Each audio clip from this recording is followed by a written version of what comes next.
Hello everyone, I'm back with a comparison video. This is going to be titled the iPhone 15 Pro Max versus the Google Pixel 8 Pro Round 1. Okay, so I just wanted to go over some basic stuff for now. I know a lot of people might be deciding which phone to get, given that they're both fairly new phones, and they're two of the main carriers here, at least here in the United States. I know in many other countries, especially with a lot of Chinese phones, there's a lot more options, which is nice. I'd love to be able to get my hands on some nice foldables, but unfortunately, we have a pretty limited options here in the U.S. in terms of the brands, right? So it's pretty much Google, Apple, and Samsung. So this is going to be a Google versus Apple kind of comparison. And I'm not going to get too much into like the weeds, obviously, because this is both fairly new. So we're just going to kind of start with some basics. I'll kind of start off with like kind of the design of each phone. I think they both look really beautiful.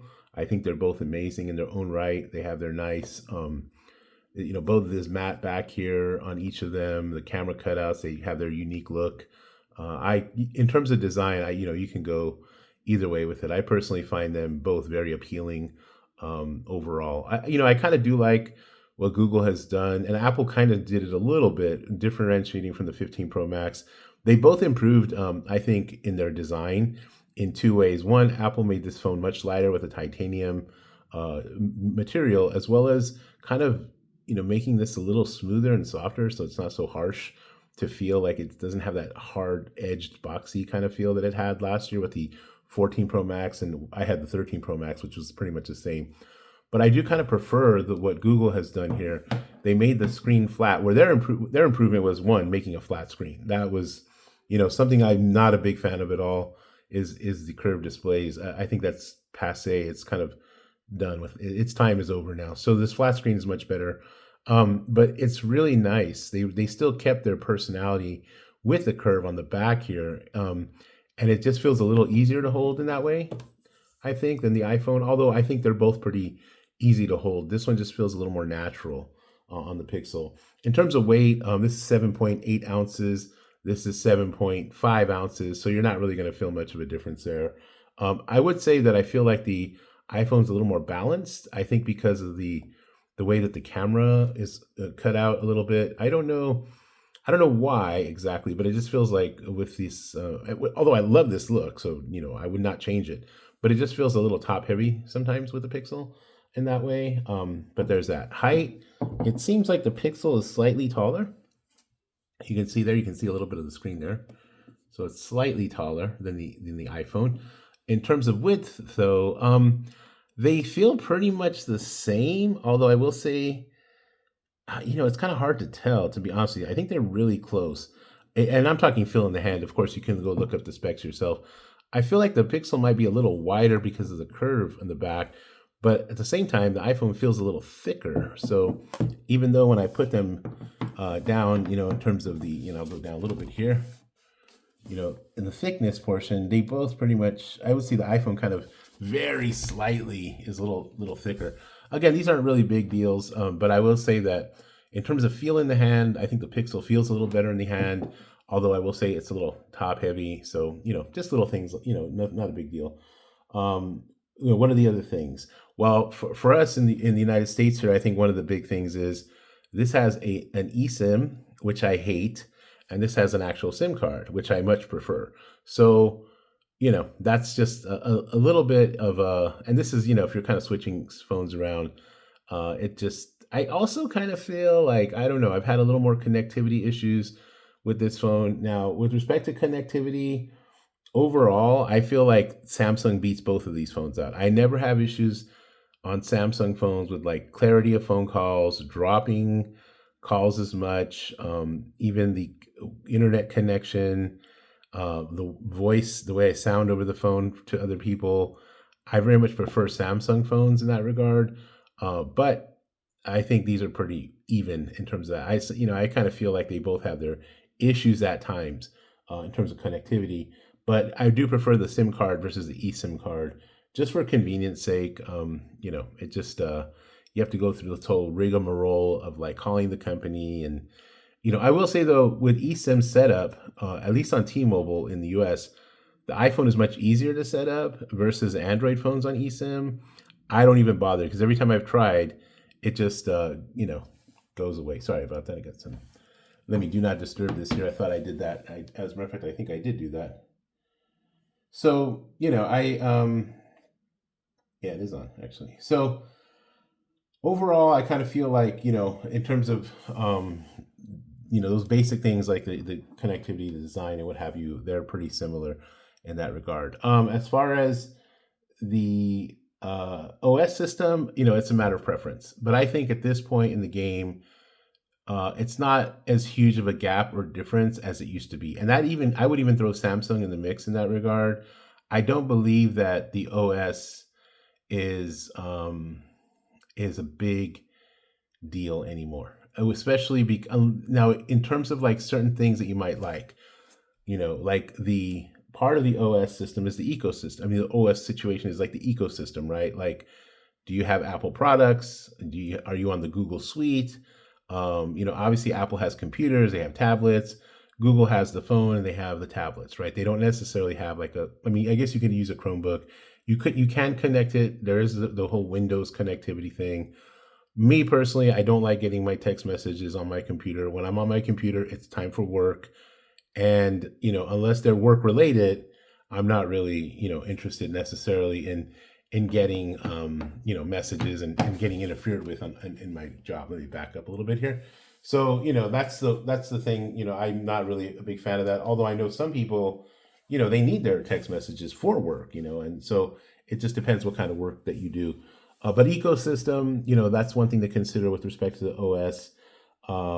The operating system itself, I prefer Android because there's more customizability. And again, not that I'm somebody who's necessarily playing with my phone and changing fonts and changing the apps and what have you, like making different characters out of them.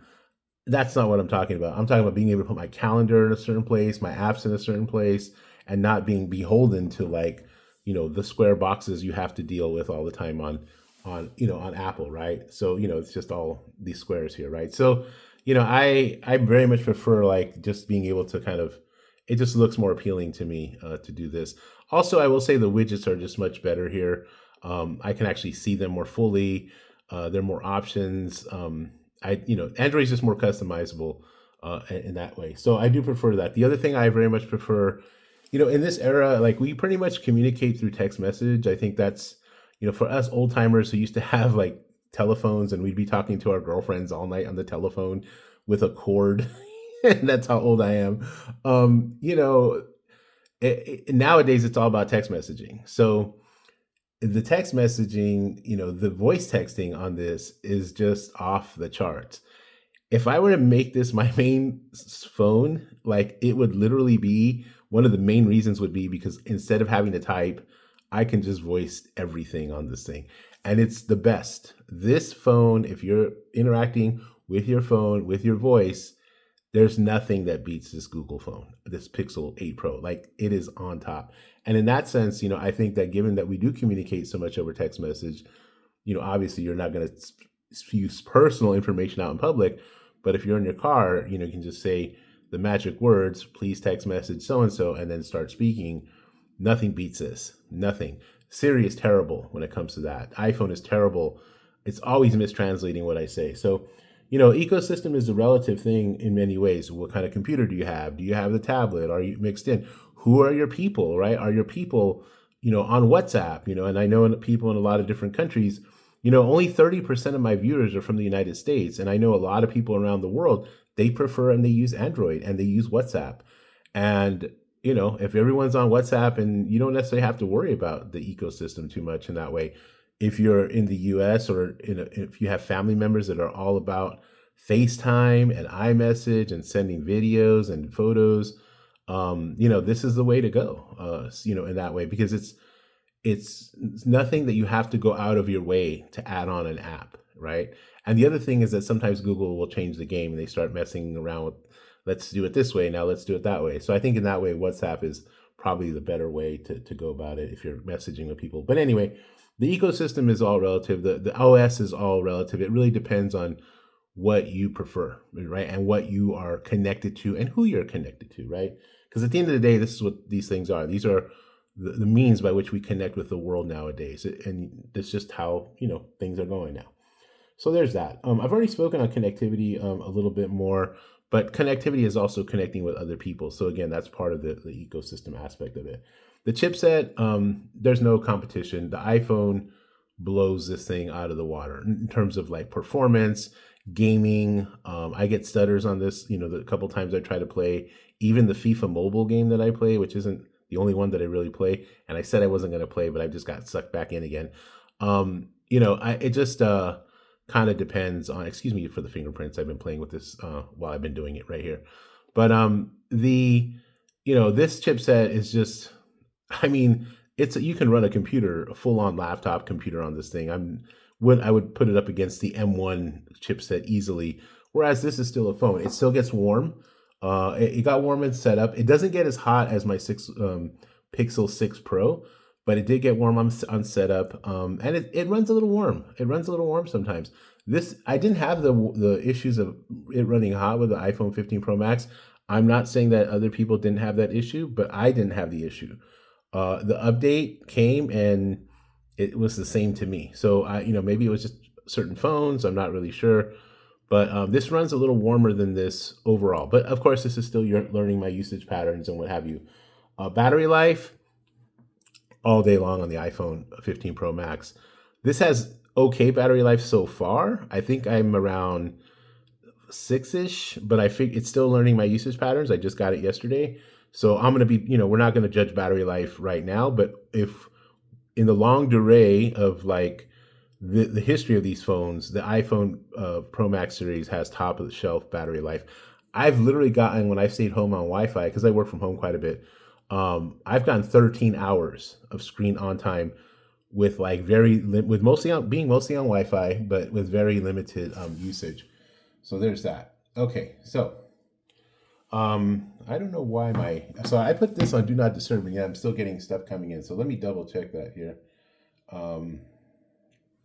Yeah. So anyway, so let's see what else do we got. The other thing is the screen I wanted to discuss. And that because that's ultimately like kind of the star of the show, right? So let me go back here. The screen here on this phone, both of them, right? They both get very bright.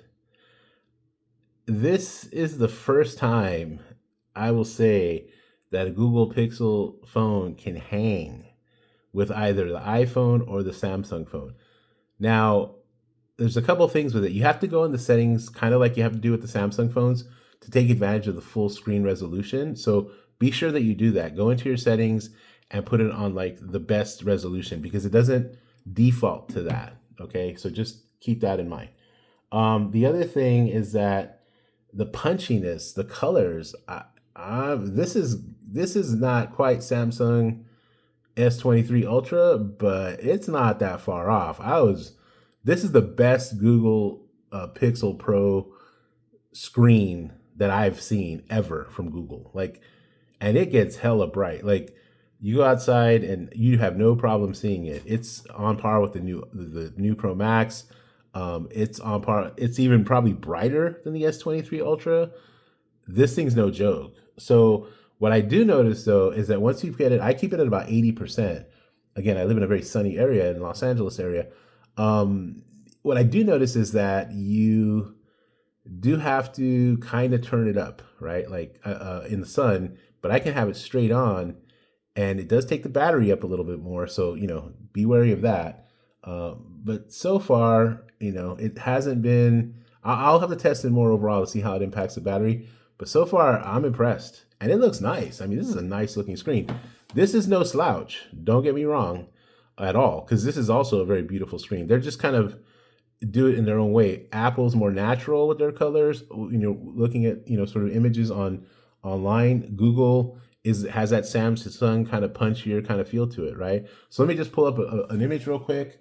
I wanted to share with you just a little National Geographic image. So if you can look at the comparison here, just a picture of this fox here. You see Apple kind of goes for that more natural look, right? but this is impressive. I mean, this colors are nice. Now, is it as natural looking? Maybe not. It's got that Samsung punchiness to it. But man, this is a Google brought it with the screen this year in a way they have not brought it, in my opinion. They both do the face unlock thing, so that's the other part of the, I guess, the screen. What I do like though is that you have. Let me go back here. You have the the little circle there with the flat screen. I mean, this is perfection, right? Like this is what you want. Now, apparently, this can even do payments now, like with the Face ID. So, and the Face ID seems to work pretty well. I haven't had any issues with it so far.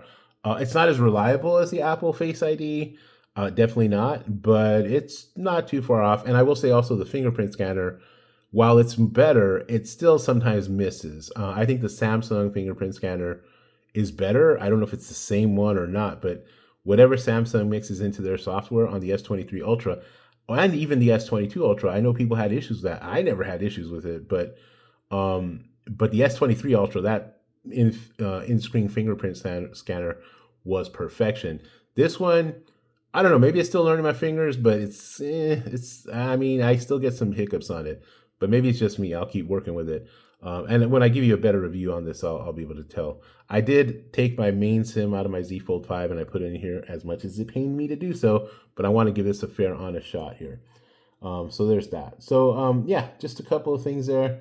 Want to share that the screen thing with you. I think, you know, I guess what I'll end with is value, right? So bang for your buck. Which phone is going to give you a better value? This is $1,200 in the United States, $1,199 for the 256 gigabyte version. That's comparatively speaking, this is $220 less because I got 256 gigabytes here for the Pixel 8 Pro, but I also got a watch thrown in, right? I mean, so now you're talking about you can sell that watch for $200-300, and everybody's got them online right now. You can buy. Don't if you want a Pixel 2 watch, go to the used secondary market because everybody's selling them right now. And my offer up locally, I've seen them as low as $250, right? Brand new, because people got the free watch with the phone, and they're doing that. I don't know if they're doing that everywhere around the world, but you get the free watch and the phone. Imagine if you got an Apple Watch with your phone. I mean, so value wise, and if you have a trade in on top of that, I traded in an SE3 third generation iPhone SE that I had, and I got $460 credit at Best Buy. So for the watch and for the phone, out the door, taxes included, I paid like $650. I mean, you can't beat that. It's just a tremendous value. Now, the other portion of value is, at back in the day, it was like, well, length of how long is the OS going to last? And Apple always blew everyone else away. Now they're offering 7 years of updates, so we're pretty even here with respect to that. Now, is this phone going to hang for 7 years? The jury's still out on that, right? We know Apples can last that long. iPhones can last that long. I know for a fact because my father, my father's the type of person who doesn't change anything out unless he needs to. Okay. He drove a pickup truck for like 30 years. Okay. And that thing still was running. And as long as it was working, he wasn't going to spend his money on something else. So he had an iPhone 7 Plus forever. And I finally got him to switch over. And that lasted him, a good 6 years. And so we'll see how the hardware holds up and how because I don't think Google's necessarily as proven yet, obviously, right? They haven't been in the game as long. It's almost twice as much time here, right? So we'll see what happens in terms of, at least with the Pixel line, in terms of longevity. But with that now not being as much of a factor anymore, the other portion of value I guess one could think about is resale value. Now, obviously, iPhones do have really good resale value, but you're paying for it up front. If you come here at $899, or I got this $1,079 with the watch, included, now it's the value proposition is probably more heavily favored in Google's direction. Even if this phone drops value, which it will, these phones in the US, I don't know how they are around the world, but in the United States, these phones, they drop value quick. Android phones in general drop value quickly, right? So we'll see what happens. But even with that drop in value, with some of the aggressive trade-in offers, at least the last couple of years with the 7 Pro, Pixel 7 Pro, and the Pixel 8 Pro, Google seems to be really trying to infiltrate the market in a way they haven't really made the effort to in the past. So anyhow, that's all for now. I just wanted to kind of do this sort of quick comparison, and it's probably the longest video I've ever made now, at 20 minutes and 21 seconds and counting. But if you're gonna go ahead and think about these phones and which one to get, those are just some things to keep in mind as you make your decision. I hope you're well. I hope your family's well, and I'll see you next time. Take care of yourself. Bye.